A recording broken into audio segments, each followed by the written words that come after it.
Kami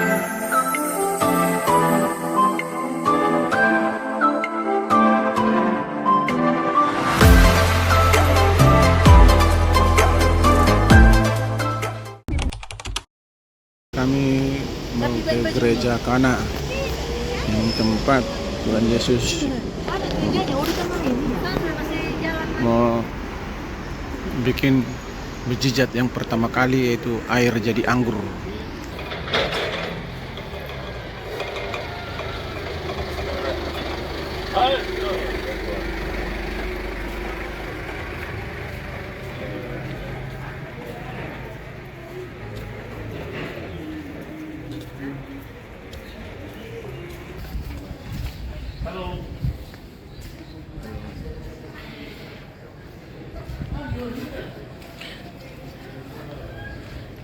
Inilah gereja Kana.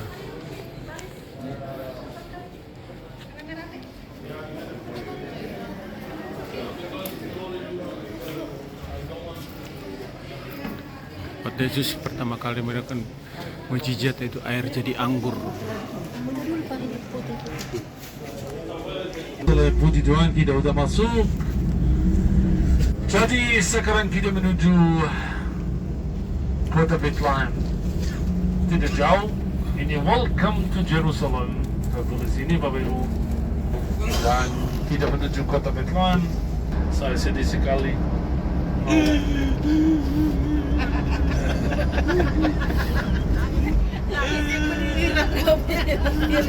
Siapa? Saya sedih sekali karena saya mau tinggal Bapak Ibu.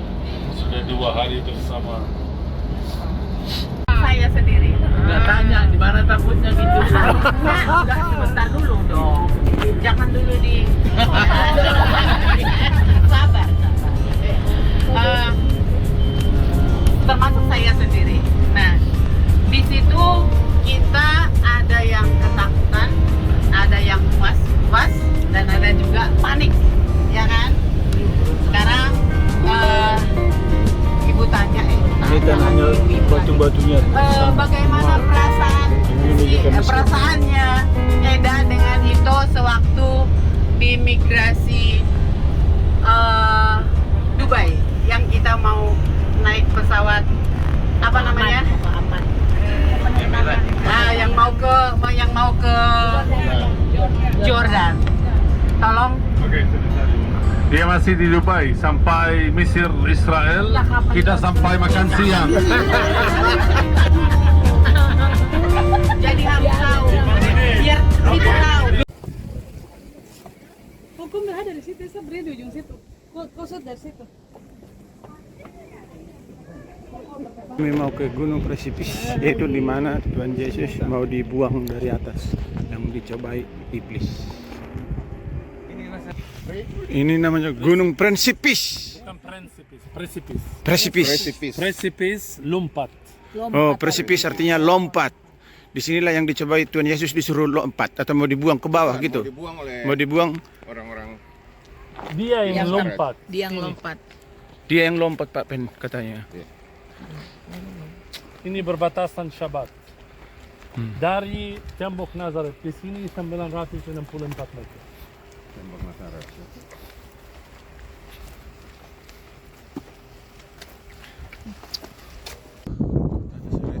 Dan di sebelah sana ada kelihatan Tabor.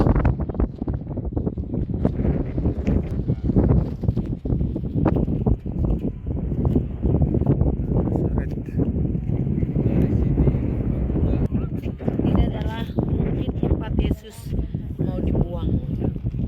Adalah gunung presipis. Dibuang. Melompat. Ini semua Galilea. Di sana kalau kita berkebun bisa lihat ini Imal. Yang sana adalah Samaria dan yang ke sebelah sini adalah Galilea. ini Galilea semua, Gunung Tabor. Di sana di Jordan Gunung Gilad. Sebelah sana Gunung Gilboa, Gunung Karmel, Kota Kaisaria. Sebelah sana Kota Kaisaria Maritim. Lembah Armageddon depan kamu. Lembah Armageddon. Ini lembah Armageddon. Bukannya itu kemana kita Armageddon juga? Iya, sama. Semua sama ini. Oh, Terus ini. sama. Oh. Dari sana ini. Oh. Ini karena luas.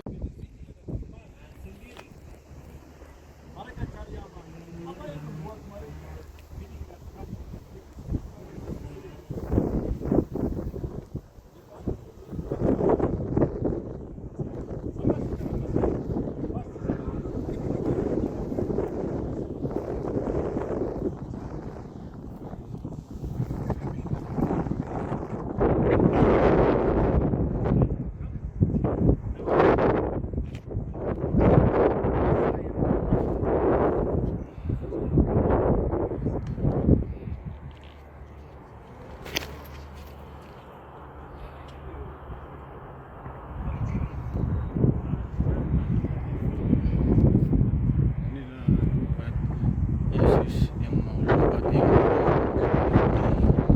bila tandanya besinya.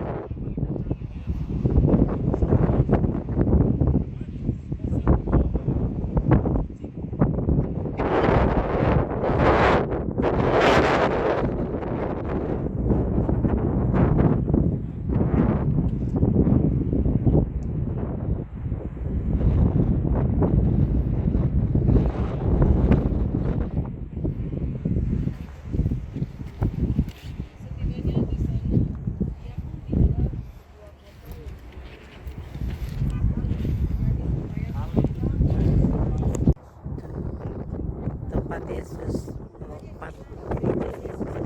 Armageddon yang depan kamu. Bapak Ibu, Armageddon itu keren. Oke, ya ini cukup. Ini bukan HP saya, HP Intel. Lihat ini before and after. Jadi report yang baru hanya terbit tahun ini, Abuna. Ini baru, Abuna juga ini sekalian.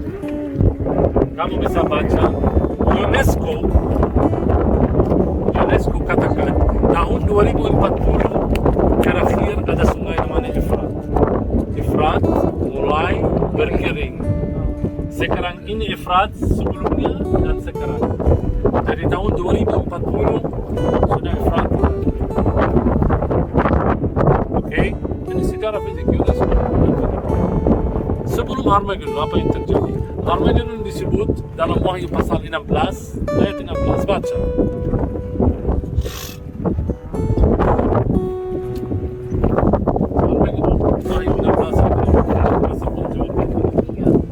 Inilah makam semuanya. Tinggi itu. Sendirian. Bapak Ibu di sana ada mata air di mana Musa memukul batu dan mengeluarkan air kepada Bani Israel. Karena itu limbah yang di bawah itu jadinya hijau. Lihat sekitarnya adalah gurun.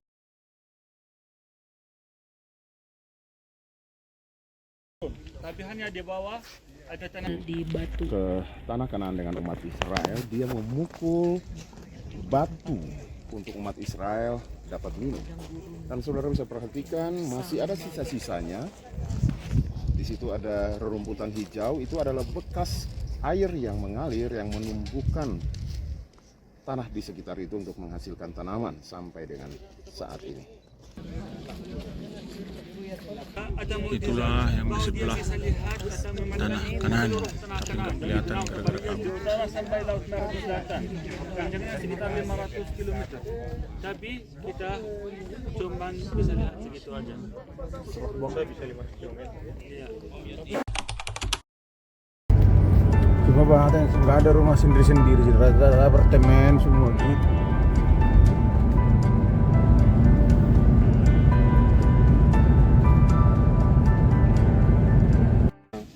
Dan di sebelah kiri itu pabrik buat lilin. Tahu kerja mereka zaman dulu, banyak orang datang, mereka jual anggur, mereka jual zaitun, mereka jual lilin. Begini Bapak Ibu. Jadi ini biara. Apa artinya biara? biara. واليوم صباح الخير اسمع انا عندي حجز باثنين بدي انزل تحت اخليها فاضيه لا ليش ممنوع تحت من مره اوكي توتو خلص بروح على تنين معناته Jadi ini biara besar Bapak Ibu. Biara dalamnya ada gereja. Kemudian abad 12 juga ada biara sini. Dan hari ini lihat gereja yang di sana adalah gereja baru. Gereja Katolik, Ordo Fransiskan. Lihat Ordo Fransiskan yang pakai juga ya coklat.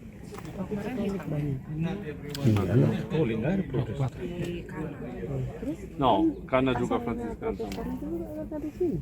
Fransiskan Jadi mereka yang care. Jadi ini yang namanya paling gembala Bapak Ibu. Ya apa yang terjadi di sini kita baca. Buka firman Tuhan untuk ngerti kenapa kita berada di sini. Buka dari Lukas pasal 2 mulai dari ayat 8. Kenapa terlihat di sini ini? Karena Yesus lahirnya musim dingin. Jadi mereka berada di dalam. Karena biasa gembala-gembala kalau musim dingin mereka di dalam gua. Tapi kalau musim panas di luar gua. Gereja Katolik atau gereja umum karena Tuhan Yesus lahirnya bulan apa Tuhan Yesus lahir? Desember, yakin ya? Sangat yakin ya? Kalau Desember atau yang lain kita bisa ini masih. By the way, Desember itu tradisi.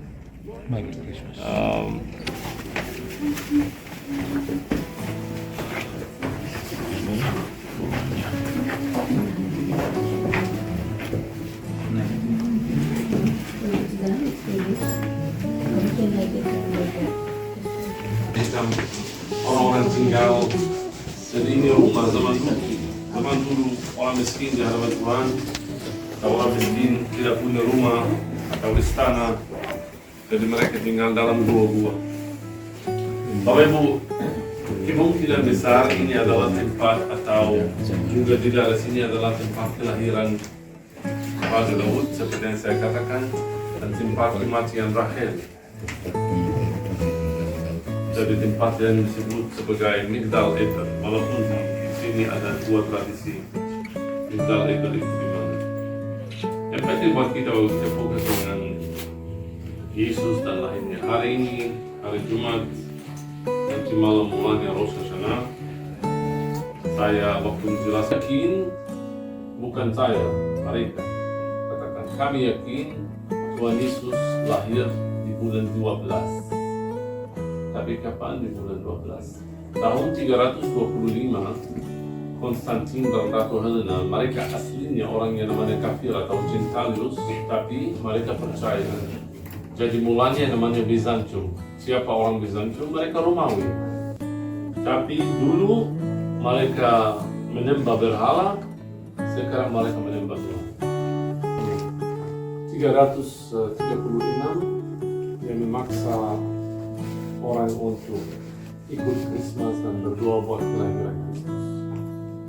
Pelan-pelan, Bapak Ibu, 10 tahun, 15 tahun kemudian, mereka hampir lupa acara matahari dan mereka sudah mulai menyembah Kristus dalam acara Christmas ini. Tapi tidak artinya Yesus lahir tanggal 25. Kita sekarang ngerti sejarahnya bagaimana diambil 25 menjadi Christmas.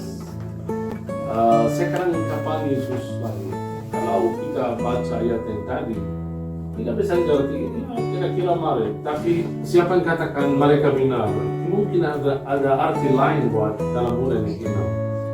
Kalau dalam bulan yang ke-6 ini kamu mengerti maksudnya apa? Baca dari ayat 24. Dua ayat sebelumnya. Banyak tradisi dalam gereja. Banyak tradisi salah. Ini ada Katolik? Tidak ada. Kalau saya sebut nama Veronica depan orang Katolik, itu stasi yang ke-6 di Via Dolorosa. Via Dolorosa ada wanita yang wajah Yesus dirusak oleh Veronica. Benar? Itu sangat penting di gereja Katolik. Tapi kalau saya katakan cerita ini tidak ada dalam firman Tuhan, kamu jawab bagaimana? Hah? Tidak ada? Nah, jangan begitu. Ada Veronica? Tidak ada. Tidak ada wanita namanya Veronica. Tradisinya lebih kuat pada firman Tuhan. Satu lagi, kalau saya katakan Maria Magdalena, selalu kamu ingat wanita yang mencuci kaki Yesus, benar? Iya, Walaupun itu salah. Yang mencuci kaki Yesus adalah Maria yang dari Betani, saudaranya Lazarus. Tapi Maria Magdalena yang sembuh dari 7 roh jahat di kota Magdala. Maksud saya bukan kamu yang salah, tradisi yang kuat dan salah. Kamu mengerti firman Tuhan.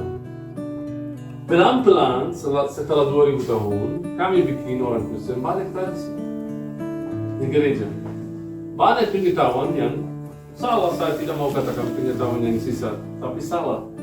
Pengetahuan mereka salah, seperti ayat yang tadi. Elizabeth mengandung selama 5 bulan, dia tidak menampakkan diri, dan dalam bulan yang ke-6 Elohim ini artinya antara Yohanan dan Yeshua, Yohanes Pembaptis dan Yesus ada 6 bulan. Benar? Iya. Jadi rahasia kelahiran Tuhan Yesus dalam kelahiran Yohanes, bukan kelahiran Yesus. Kalau kita bisa ngerti kapan Yohanes lahir, kita mungkin bisa ngerti kapan Yesus lahir. Baca dari Lukas 1 ayat 5. Biasa.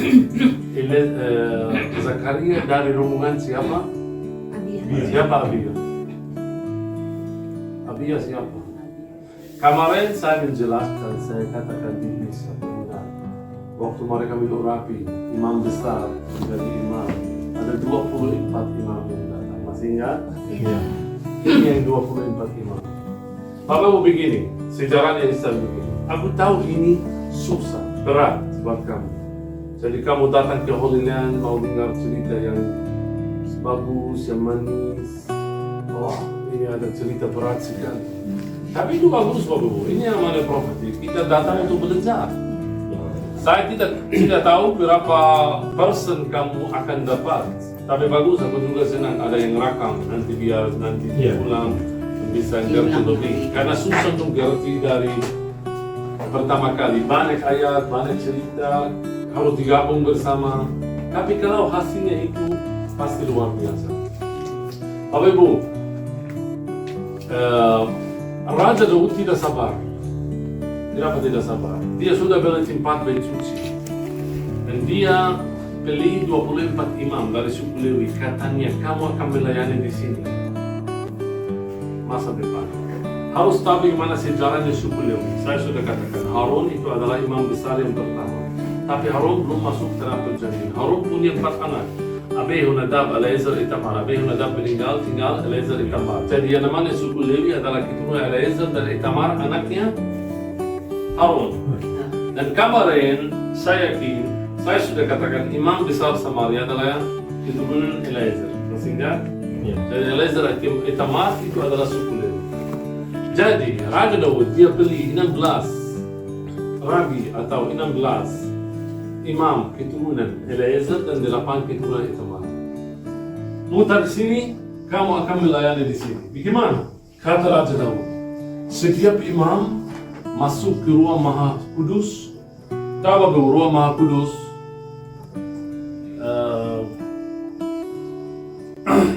bait suci seperti meja ini. Di bait suci ada 4 karena 1 tahun full. Setiap bulan 2 imam, artinya 24 imam. Salah satunya namanya Abia. Di mana Abia tertulis dalam perjalanan nama? Dalam 1 Tawarikh pasal 24 ayat 10. Baca. 1 Tawarikh dibuka. Tahu kenapa?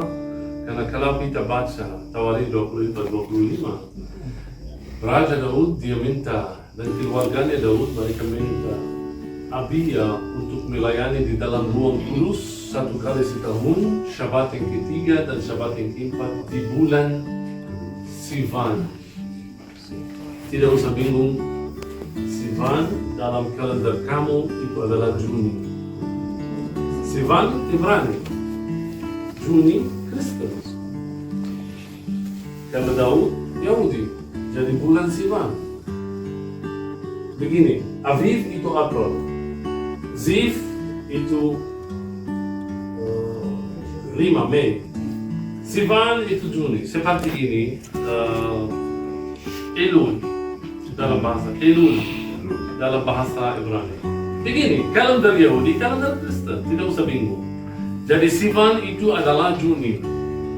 Jadi Abi yang masuk ke ruang kudus Syabat yang ketiga, Syabat yang keempat di bulan Juni. Kenapa ini penting? Waktu Zakaria menerima kabar baik tentang kelahiran Yohanes, dia berada di mana? Berapa? Artinya waktunya Abia. Bapak Ibu, Zakaria bukan free setiap hari dia mau masuk bait suci. No, ada rombongan. Seperti sekarang saya ada booking, I show you. Bagaimana? Kenapa aku datang ke sini dan tutup? Ngerti maksud saya? Artinya, kalau Elizabeth istrinya mengandung akhir Juni, kembali ke cerita yang tadi, dalam bulan yang ke-6, waktu firman Tuhan katakan, selama 5 bulan dia tidak menumpahkan diri, dan dalam bulan yang ke-6, maksudnya bulan apa? Hah? Desember. Bravo, Desember. Karena akhir Juni, hitung dengan bulan. Kira-kira Desember. Dan kalau Desember, Bunda Maria mengandung. Kalau wanita di Isa mengandung selama 9 bulan. Di Indonesia berapa? 9. Sama. Tadi ke 12. Artinya dari bulan 12, 9 bulan kemudian, kira-kira September. Dan kira-kira waktu acara Rosh Hashanah. Bapak Ibu, acara Rosh Hashanah itu adalah Feast of the Trumpets. Waktu orang yang disembunyi dengan sangkakala. Kenapa sangkakala? Ada yang tahu apa artinya sangkakala? By the way, bagus kalau kamu punya sangkakala. Tapi ya pulang dari Mesir nggak apa-apa. Kalau pulang Jordan itu masalah. Sangkakala itu adalah suara panggil Mesias. Harus tahu. Nanti kita toko souvenir. Saya akan menjelaskan di sana atau kalau mereka menjelaskan nggak apa-apa. Tapi harus tahu. Perjamuan kudus yang kita tahu itu salah. Kalau sangkakala, tapi yang paling jelas waktu itu suara ini turun dari atas. Ya, kamu harus percaya karena Firman Tuhan katakan suara sangkakala akan terbit dari surga dan jangan lupa ada 7 mata raya harus dibuka sebelum datanglah Tuhan. Mata raya yang ke-6 di buku Wahyu itu buat sesuatu yang akan terbit di surga seperti blood moon, seperti blue moon, seperti black moon, seperti suara sangkakala. Itu banyak yang kamu seperti Star of Jacob yang menampakkan diri di negara Argentina. Jadi banyak sekali lagu ini yang akan terbit di langit. Jadi ini terjadi di Yerusalem. Maksud saya Bapak Ibu, saya tidak mau kamu bingung, tapi tentang kelahiran Kristus itu terjadi kira-kira September. Dan saya mau katakan terakhir, tidak penting kenapa, karena setiap hari Tuhan Yesus lahir dalam hidup kita. Tidak penting. Jadi hari ini adalah Christmas dan besok adalah Christmas juga. Jadi Merry Christmas. Merry Christmas. Kalau kita nyanyi lagu Gloria sebelum kita jalan.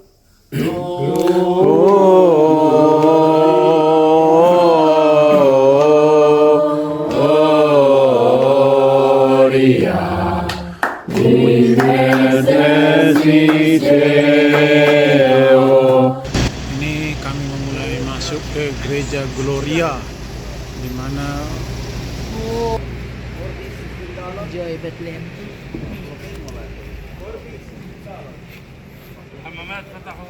Oh, yun ho.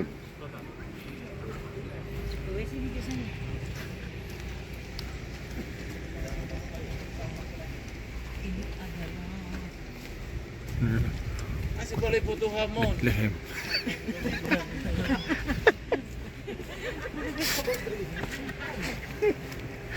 Kayaknya di rumah itu ketawa mulu kan ya? Iya.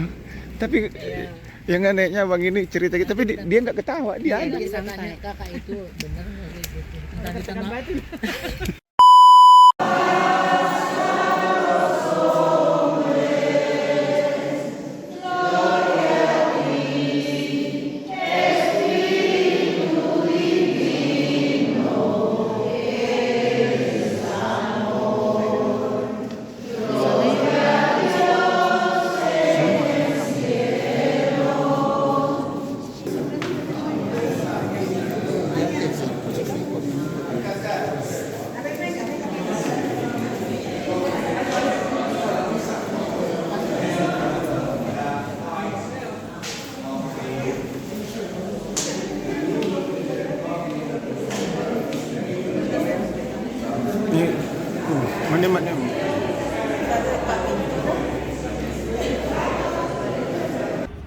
Inilah gereja Bethlehem.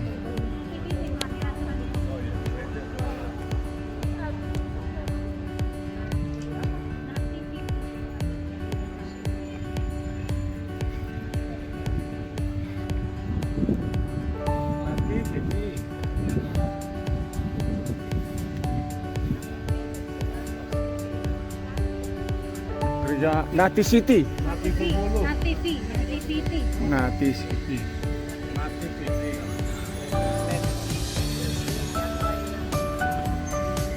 Kami sedang berada di area panas. Sedang menunggu.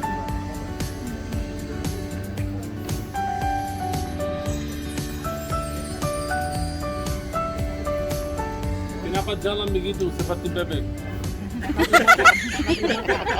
Udah orang tua Karena dari Randy. sananya memang bebek, Orang salah. tua. Karena habis dari kanan. Bulan madu. Di depan gereja kelahiran, di sini ada fotografer. Kalau kamu mau ambil foto begini, itu terserah. Tapi itu bayar Bapak Bu, $7. Lihat begini. صورته قسمين واحد هون واحد هون اوكي so apa mau terserah kalau mau nanti mau foto kasih tahu dia. Jadi ini gereja kelahiran, gereja tertua di dunia, dan gerbang gereja yang asli bisa lihat di atas. Nah itu. Yang kedua itu dari zaman perang salib. Yang ketiga abad 17 pintu yang kecil. Lubang jarum. Kenapa Bapak Ibu? Karena harus menghormati, tapi ada alasan lebih besar. Saya menjelaskan di dalam. Aku dengar sudah lumayan, sudah full gereja ini, jadi lebih baik kita masuk. Saya minta Bapak Ibu, jangan kiri kanan, ikut saya masuk antri. Harus dengar. Dan saya kasih ingat sebelum kita masuk, lihat ada masjid di luar. Masjid ada di sana, gereja ada di sini, ikut saya. Dia harus menunduk karena Hati-hati. pintunya rendah. Menunduk. Ini pintu gerejanya Ayo rendah, bersama pasangan. makanya kita menunduk. Ada artinya itu Pak. Dengan rendah. Nah, inilah pintunya, kita harus menunduk. Yesus dalam nama Yesus. Inilah kita ada posisi di dalam gereja. Berdoa bersama atau percaya bersama. Karena ini tempat juga kelahiran Nabi besar dalam Islam, Isa Al-Masih. Artinya gereja ini sangat dihormati oleh Muslim, oleh Persia, oleh Kristen. Karena itu gereja belum hancur. Hasilnya gereja ini adalah gereja tertua di dunia. Kalau sangat unik, gereja tertua di dunia. Maju.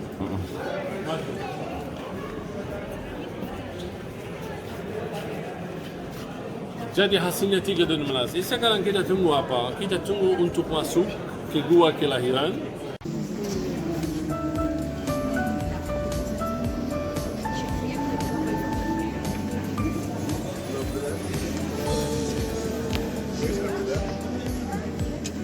Makam zaman dahulu.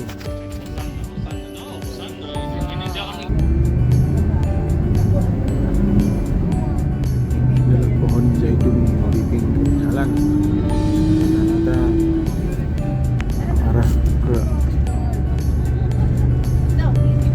itu mungkin Nebo ini adalah penghasil zaitun. Itu pohon anggurnya, pohon kebun zaitunnya banyak sekali, luas.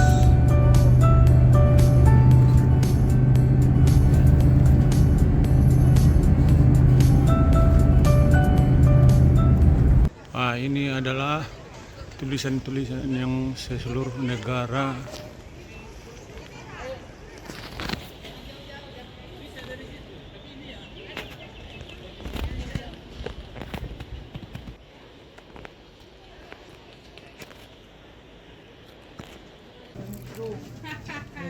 Yalla Bapak Ibu, ini bahasa Indonesia, kalau ada yang berhasil bahasa Indonesia, kita bahasa Indonesia. Oh, ini bukan yang di sana.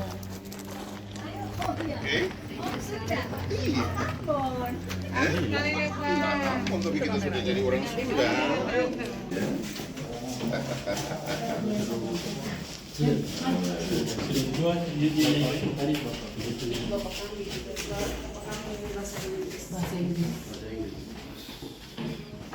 Tempat Tuhan Yesus mengajarkan dua bapak kami, dua murid-muridnya. Hosana, Hosana, Hosana. Kasih-Mu tiada berkesudahan. Betapa mulia kasih-Mu Yesus, jiwaku diselamatkan. Hosana, Hosana, Hosana, Hosana, Hosana, Hosana, Hosana. Aku diselamatkan. Hosana, Hosana, Hosana, Hosana, Hosana, Hosana, Hosana, Hosana, memuji Tuhan. Hosana, tinggikan Yesus. Hosana, Hosana, Hosana, Engkau Tuhan. Kasih-Mu tiada berkesudahan.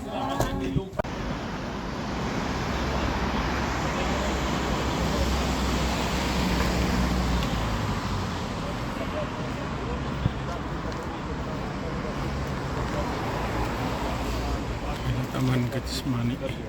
Oke. Inilah Taman Getsemani, pohon kedua di dunia.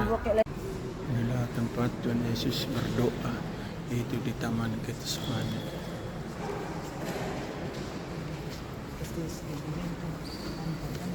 Inilah perbatasan tetap ratapan, dan ini tembok ratapan.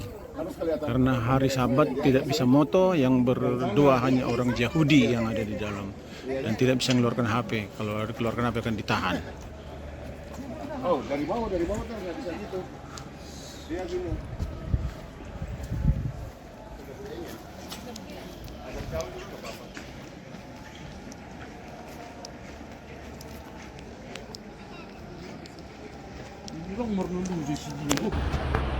Inilah kota Bethlehem di malam hari yang kelihatan dari penginapan hotel.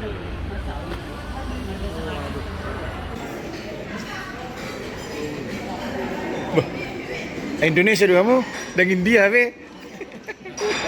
Ini India nih. Ini India.